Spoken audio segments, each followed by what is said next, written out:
श्री शिवाय नमस्तुभ्याम, हर हर महादेव, जय महाकाल। कैसे हैं आप सभी लोग। देखिए आज का जो ये वीडियो है ना, आप सभी लोगों के लिए बहुत ही ज्यादा खास और विशेष होने वाला है। आप सभी को पता है कल है अमावस्या का बहुत ही प्यारा सा और विशेष सा दिन, और ये वो अमावस्या है जो कि सावन से जस्ट पहले पड़ती है। आपको एक मुट्ठी पीले चावल वाला उपाय आपके परिवार की किसी भी एक व्यक्ति को कर लेना है। अगर आपके जीवन से धन की समस्याएं दूर नहीं हो रही है, कर्जा चुकता नहीं हो रहा है, किसी से कर्ज लेने की नौबत आ चुकी है, धन को लेकर के, कर्ज को लेकर के, व्यापार को लेकर के, जीवन में तरक्की को लेकर के किसी भी तरीके की कोई समस्या है ना, तो आज के दिन वटकेश्वर महादेव वाला उपाय इन पीले चावलों के साथ करना बिल्कुल भी मत भूलिएगा। पूज्य गुरु जी की कथा से सुन करके और समझ करके पूरे उपाय को बड़े ही आसान भाषा में आपको बताऊंगा, परंतु उससे पहले आप सबसे एक छोटी सी प्रार्थना। जो लोग पहली बार आए हैं चैनल को सब्सक्राइब जरूर कीजिएगा और वीडियो को लाइक करके देव आदिदेव महादेव जी का कोई सा भी प्यारा नाम कमेंट बॉक्स में लिखना मत भूलिएगा। इस पूरे वीडियो में हम 3 महा उपायों के बारे में बात करेंगे जिन्हें आपको कल की अमावस्या के दिन करने ही करने हैं, तो ध्यान से सुनते चले जाना, समझने की कोशिश करना। सबसे पहले बात करते हैं पहले वाले उपाय की।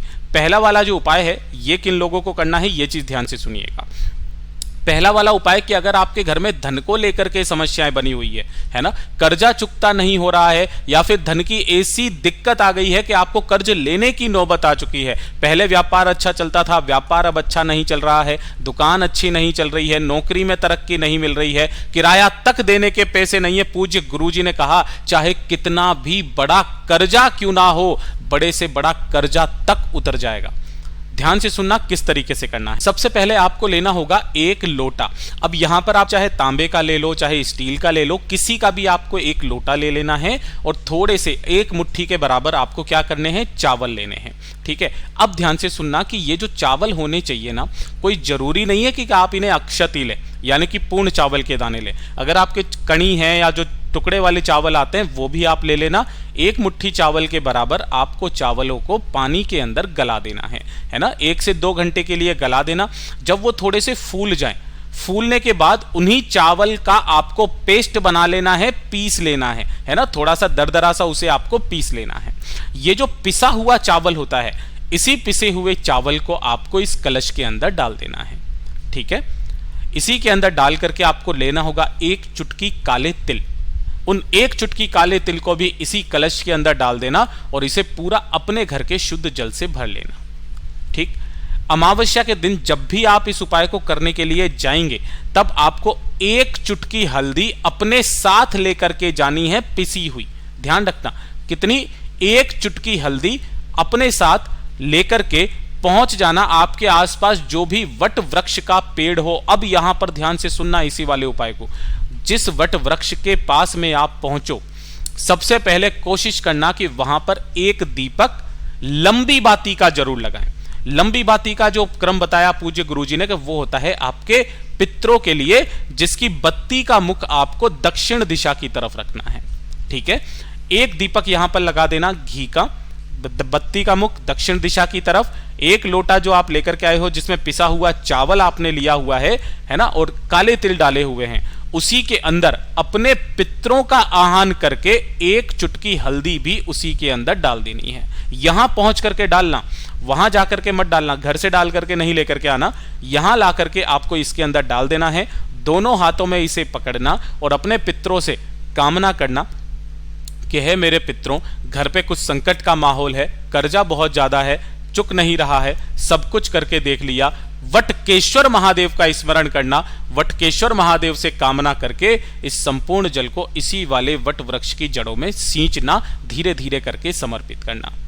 2 मिनट वहां पर खड़े होकर के वटकेश्वर महादेव का स्मरण करके वापस घर के तरफ चले आ जाना। पूज्य गुरुजी ने कहा कि या तो कोई सी भी एक अमावस्या कर लो, या फिर 5 सोमवार कर लीजिए इस वाले उपाय को। जिस अमावस्या के दिन आप करके आए हो, उस दिन एक छोटा सा जड़ का टुकड़ा अपने साथ उठा करके लेकर के आ जाना, उसी पेड़ का छोटा सा, और अपने साथ अपने पर्स में रखना।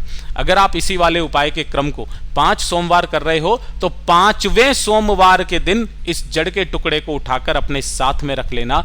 चाहे कर्जा कितना बड़ा क्यों ना हो, कहीं से भी धन आएगा, आएगा जरूर। पूज्य गुरुजी का बहुत अद्भुत और अचूक उपाय है, जरूर कीजिएगा।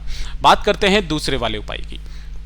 दूसरा वाला जो उपाय है ये होगा आपकी बड़ी से बड़ी कामना की पूर्ति के लिए। ये जो अमावस्या है, जो सावन से पहले पड़ने वाली अमावस्या है, आपकी चाहे कितनी भी बड़ी इच्छा, कितनी भी बड़ी मनोकामना जो आप बाबा से बोल बोल करके थक गए हो, इस दिन एक छोटे से उपाय से आपकी वो कामना पूरी होती है।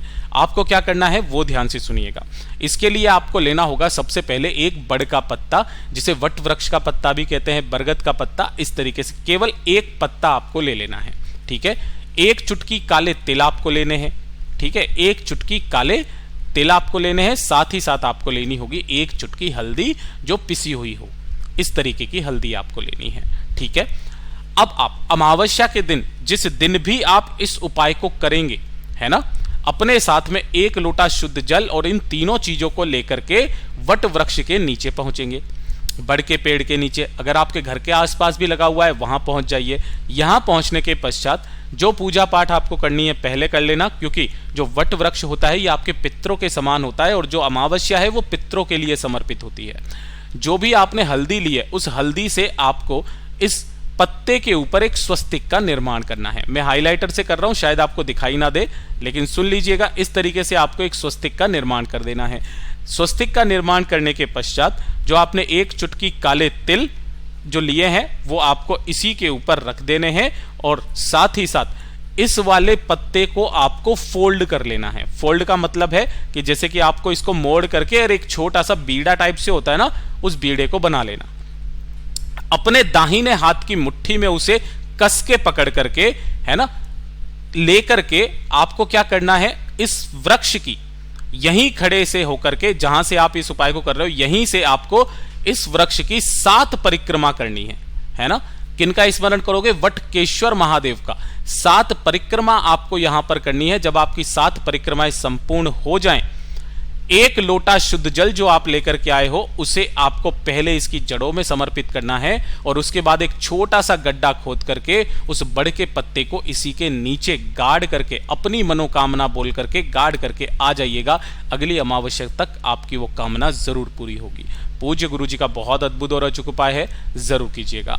बात करते हैं तीसरे वाले उपाय की, और ये सबसे ज्यादा अचूक उपाय होने वाला है। अगर आप चाहते हैं आपके पति की आयु लंबी हो, है ना, अपने पति के लिए, अपने बच्चों के लिए, अपने परिवार के लिए, पूज्य गुरुजी ने तो यहां तक कहा कि अगर आपके बच्चे, आपके परिवार के कोई भी सदस्य किसी एग्जाम में बैठ रहे हैं, उस एग्जाम में उनको पास होना है, जीवन में विजय प्राप्त करनी है, चाहे किसी भी तरीके का कोई कोर्ट केस चल रहा हो, प्रशासनिक कार्रवाई चल रही हो, उसमें अगर आपको विजय प्राप्त करनी है, जीत प्राप्त करनी है, सफलता प्राप्त करनी है, तो इससे सुंदर उपाय अमावस्या का हो नहीं सकता।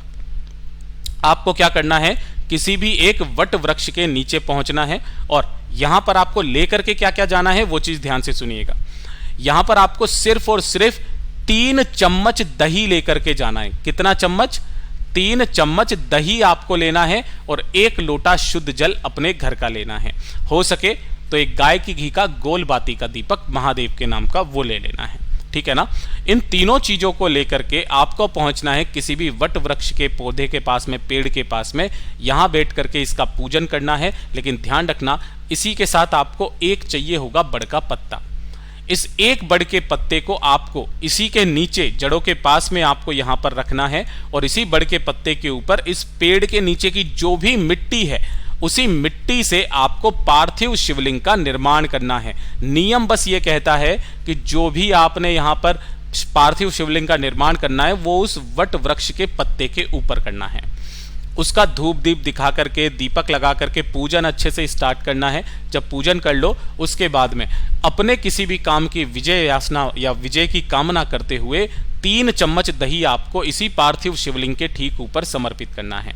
2 मिनट वहां पर बैठ करके वटकेश्वर महादेव का स्मरण करके इसी दही में से थोड़ा सा दही आपको निकाल करके किसी भी एक कटोरी में या उसी चम्मच में ले लेना है और उसके बाद में 1 लोटा शुद्ध जल पार्थिव शिवलिंग के ठीक ऊपर समर्पित कर देना। ओम नमः शिवाय, श्री शिवाय नमस्तुभ्यम का स्मरण करते हुए, जिससे इसका वहां का वहीं विसर्जन हो जाए। ठीक है। अपनी कामना कह करके इस थोड़े से लिए हुए दही को अपने साथ अपने घर पर लेकर के आना और इसी दही के अंदर जो चंदन मिल जाए आपके पास, लाल चंदन, पीला चंदन, सफ़ेद चंदन, उसी चंदन को इसके अंदर मिला लेना है ना। और जो भी आपके घर के व्यक्ति हैं, बच्चे हैं, जब भी वो घर से बाहर जाएं, किसी विशेष कार्य के लिए जाएं, इसी चंदन का मात्र एक तिलक उनके मस्तक पर लगा करके भेज दीजिएगा। वो जिस कार्य के लिए जाएंगे सफल होकर के वापस लौटेंगे। पूज्य गुरु जी के ये सभी उपाय बहुत ही ज़्यादा खास और अद्भुत है, ज़रूर कीजिएगा। वीडियो पसंद आए तो लाइक ज़रूर करना, चैनल को सब्सक्राइब ज़रूर कीजिएगा। मैं आपसे मिलता हूँ अगले वीडियो में, तब तक के लिए ओम नमः शिवाय, जय महाकाल।